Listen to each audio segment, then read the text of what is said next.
Vamos falar agora sobre obesidade e o papel da nutrição no controle de peso, com a nutricionista clínica Cristiane Leite, que está conosco. Bom dia, Cris. Obrigado pela participação. Bom dia, Jorge. É sempre um prazer estar aqui na Rádio Itaberá falando para a nossa audiência.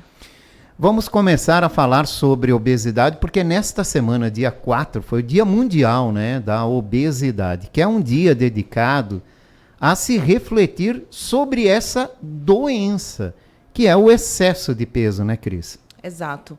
E dia 4 é lembrado como Dia Mundial da Obesidade, Jorge, e nós não temos boas notícias em relação a essa condição clínica, né? Então, saiu agora recentemente pelo Atlas Mundial da Obesidade, que é ali um rastreio que é feito, né? Para entender como que está ou estão as populações de diversos países em relação à obesidade. E o Brasil, infelizmente, nós aumentamos o percentual da população com sobrepeso e obesidade. E o que chamou muita atenção, Jorge, foi que 31% da população brasileira hoje com obesidade, algum grau de obesidade. E quase 70%, 68% dessa população em sobrepeso, que nós sabemos que é ali um caminho para a obesidade. Então, é um alerta muito grande, né? E quais são os principais desafios atuais no combate à obesidade? Eu diria, Jorge, que são vários desafios, mas, sem dúvida nenhuma, o entendimento que, de fato, é uma condição clínica é um grande desafio, e fomentar ações que, de fato, além de tratar a obesidade, tenha também o foco na prevenção dela. Porque, se nós pensarmos na obesidade, ela é uma doença multifatorial. Então, ela tem vários fatores ou motivos, entre genética, fatores ambientais, passa também pelo social, porque se nós pensarmos em índices, nós temos uma população baixa renda com mais obesidade, com mais pessoas obesas do que as classes mais privilegiadas economicamente. Então, são multifatores e que não está relacionado somente com o querer da pessoa, como muitas vezes já foi entendido. Então, eu acredito que, se eu posso elencar grandes desafios, primeiro, fazer com que a população, de fato, entenda que é uma condição clínica grave que leva a outras condições clínicas graves. É uma doença que leva a outras doenças. E fomentar ações, e quando a gente fala fomentar ações, aí eu estou falando do setor público e privado, a sociedade organizada realmente trazer essa discussão, não só no âmbito do tratamento, que já é muito precário, mas também na prevenção da doença. Precisamos falar mais sobre obesidade acima de tudo, Precisamos, Jorge, e especialmente sem estigmas, porque a obesidade ou sobrepeso, ela vem com o estigma da estética, daquele peso ideal, daquele padrão ideal, que infelizmente a moda, as redes sociais hoje em dia trazem isso como uma forma até violenta, eu digo, porque sempre foi trazido que o ser magro é que é bonito, que é o ser esguio e que a gordura esteticamente é algo que não é agradável aos olhos. E a gente precisa falar sobre isso, Jorge, porque isso formou uma população mundial, mas eu vou dizer que os países latino-americanos, porque nós latino-americanos, nós temos uma relação muito forte com a nossa imagem, com a nossa estética, aquele exagero de cuidar do corpo no sentido estético, das formas. Não é à toa que o Brasil perde só para os Estados Unidos como o país no mundo que mais fazem cirurgias plásticas. É verdade. Então, nós temos um apelo muito grande na estética. Então, isso também é um desafio. Você conseguir desvincular a obesidade do apelo estético, porque isso só traz sofrimento. Eu digo assim, Jorge, ninguém está sobrepeso, ninguém está em sofrimento porque quer. tem vários fatores, né? Como eu disse, é multifatorial. Então, é um outro estigma, sabe? A gente conseguir desvincular a estética o peso ideal e o ideal do padrão ideal de beleza, que nem existe, né? Mas vai sendo impostos padrões, né? Da realidade da saúde. Né? Porque muitas vezes a pessoa obesa, se eu pego uma pessoa em obesidade grau 3 ou um super obeso, é uma pessoa que está tranquilamente 50, 60 quilos acima do que ele deveria estar. Essa pessoa ela não vai corresponder, ainda que passe pelo tratamento da obesidade e emagreça, essa pessoa não vai corresponder a um padrão estético, o apelo estético, entende? Então, por isso que a gente precisa falar de obesidade sem o estigma estético. E falar bastante, acima de tudo, né, pelo lado saudável dessa questão. Agora, tem pessoas obesas ou com excesso de peso que têm a saúde controlada. E tem pessoas magras que têm a saúde descontrolada. Sim. E aí, Jorge, cabe uma reflexão muito importante. O excesso de peso, por si só, ele vai trazer uma alteração ou várias alterações metabólicas que vai gerar outras patologias. Então, a obesidade, normalmente, ela é gatilho para resistência insulínica, para diabetes, doença no fígado, hipertensão, as doenças articulares, doença cardíaca e até alguns tipos de câncer. A gente sabe que tem maior incidência em pessoas com obesidade, né? Agora, essa tua provocação é aquela pergunta clássica: existe obeso saudável? E muitas vezes a gente tem que olhar, Jorge, além dos parâmetros, por exemplo, dos exames, né? Que, de fato, talvez você, apesar de acima do peso, você pegue ali teus exames e está tudo controlado. Mas você tem um ambiente fisiológico que está em perigo, que em algum momento pode falhar e pode trazer essas outras comorbidades.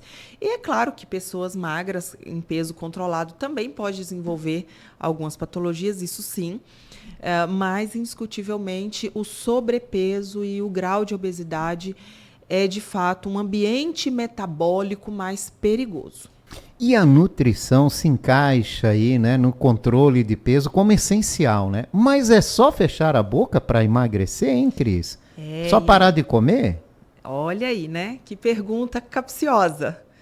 Pois é, Jorge. A gente ouve muito isso, né?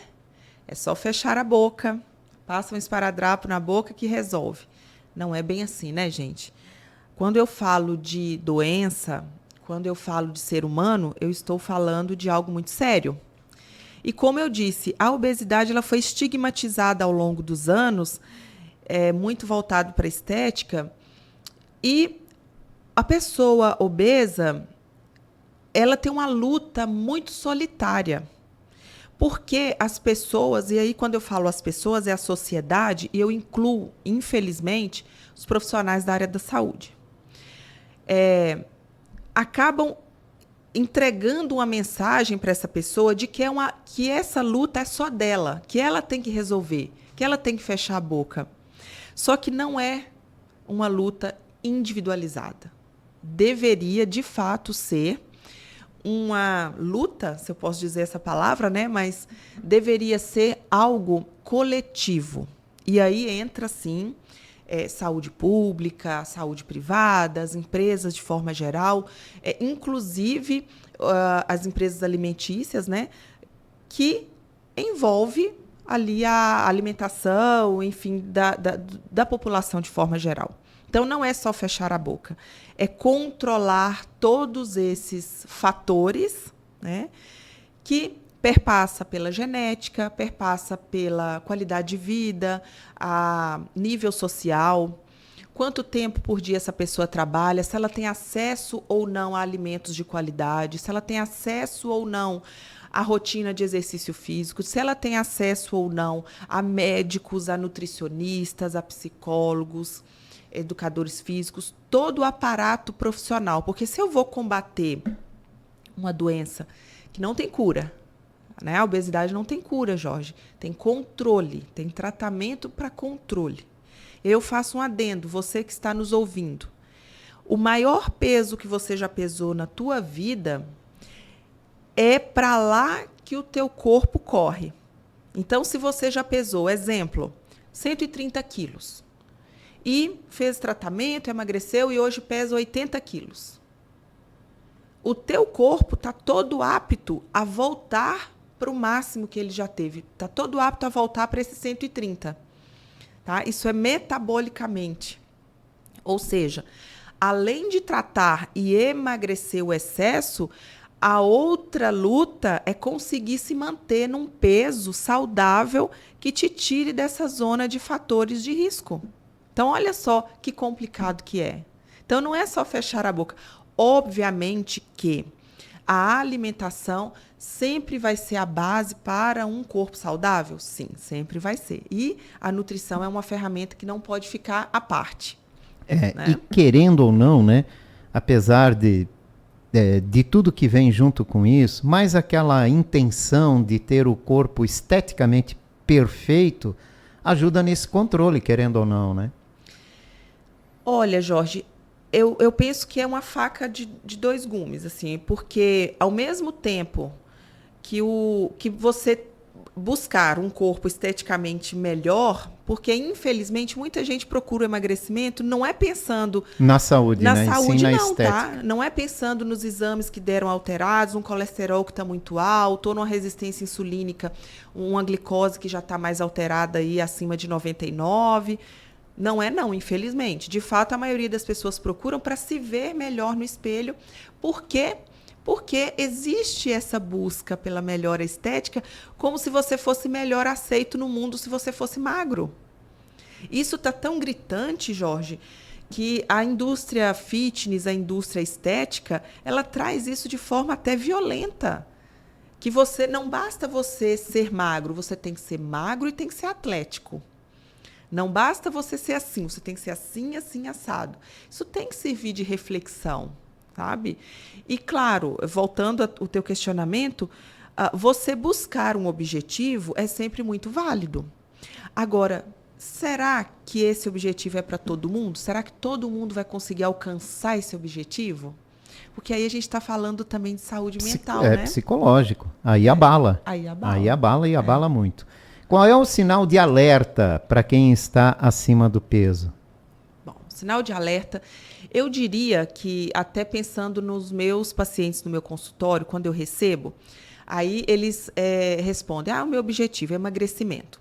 Então, quando o paciente já vem para mim respondendo isso, Jorge, o sinal de alerta para mim é, primeiro, circunferência abdominal.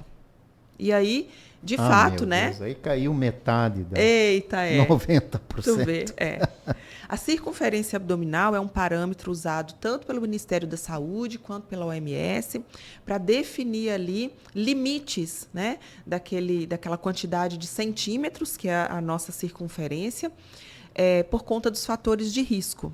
Mas tem uma medição, digamos assim, até X está tranquilo, acima disso começa a gerar preocupação. Isso, tem. Então, mulheres, né? Mulheres a partir de 85 centímetros já tem que ficar em alerta, e homens a partir de 96 centímetros.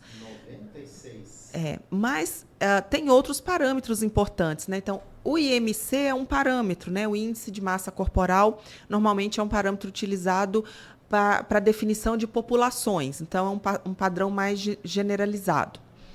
E o percentual de gordura, Jorge, que hoje é tido como algo mais específico, e junto da circunferência abdominal dá-se uma avaliação corporal melhor, né? Então, definir ali o percentual de gordura. Mas, pessoal, vamos na prática. Se você observa muita oscilação de peso ao longo dos anos, né, veio gradativamente aumentando o peso, é um sinal de alerta. Né? A roupa que servia há 5 anos atrás já não serve mais, né? A calça já não abotoa, não fecha o zíper. é um sinal. Se você observa muita fadiga, muito cansaço, sabe, até para se levantar, sair do carro, fazer uma caminhada leve, subir um lance de escada, isso daí já são sinais. Mais um, né? Então, é a autoobservação. Tá? É extremamente importante. E realmente manter os exames em dia, né? Buscar a saúde pública quando é necessário, para você fazer os teus exames e observar os parâmetros, né? Tanto a avaliação física quanto os parâmetros bioquímicos é muito importante. Amanhã é o Dia Internacional da Mulher, né? Desde já, através de você, nós parabenizamos todas as mulheres pela passagem do seu dia. E a mulher tem uma preocupação, eu digo, mais elevada do que o homem com essa questão da obesidade, né? E que mensagem você poderia deixar agora, né, para as mulheres que buscam, muitas tentam sem sucesso, né, tentar evitar a obesidade ou diminuir o peso? Dentro dos índices de percentual de obesidade, Jorge, a mulher é em comparação, porque é um índice geral. Mas quando eu desmembro homens e mulheres, as mulheres são a população que mais apresenta obesidade. Até pela nossa composição física também, né? A mulher tem mais gordura do que os homens.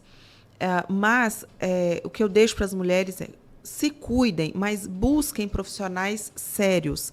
Busquem, de fato, um tratamento e não fiquem tão ligadas ao padrão estético, porque padrão estético vai mudando, é uma exigência sem fim, sabe? Você tem que ter o peso tal, daqui a pouco o peso tal já é demais, então você acaba atrapalhando a tua saúde mental. Então, busquem ajuda, melhore a tua alimentação, comece melhorando hidratação, aumenta a ingestão de frutas, de legumes, diminui a ingestão dos ultraprocessados, né, o excesso de salgadinho, de refrigerante, de suco adoçado, do açúcar de forma geral. Isso já é melhorar o padrão.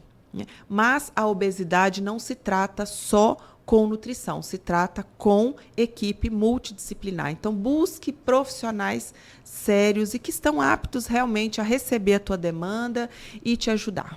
E fuja do sedentarismo, né? Fuja do sedentarismo. Atividade física sempre, né, Jorge? Sempre. Da forma que der, como der, mas se mexa. Mexa-se. Cris, obrigado pela tua participação. É sempre importante recebê-la aqui e passar informações importantes para a nossa audiência. Eu que agradeço, Jorge. Posso deixar um recadinho? Sempre. Um segundinho. Amanhã nós temos a 5ª edição da Confraria do Lipedema, que é um evento que eu faço junto com a fisioterapeuta Rúbia Machado. Aí são para mulheres com lipedema, que é diferente de obesidade. Tá? Pode ter as duas. Mas às vezes juntas, se confundem, né? Confundem bastante. Então, você que tem o diagnóstico de lipedema, ou tem sinais e sintomas, ou que é profissional da área da saúde, quer aprender mais sobre isso, a população está cheia de mulher com lipedema, pode me procurar ali no @Cris Leite Nutricionista, ainda temos convite, será um prazer receber vocês. Obrigado, Cris. Ótimo evento amanhã e, mais uma vez, parabéns pelo Dia Internacional da Mulher neste sábado. Obrigada.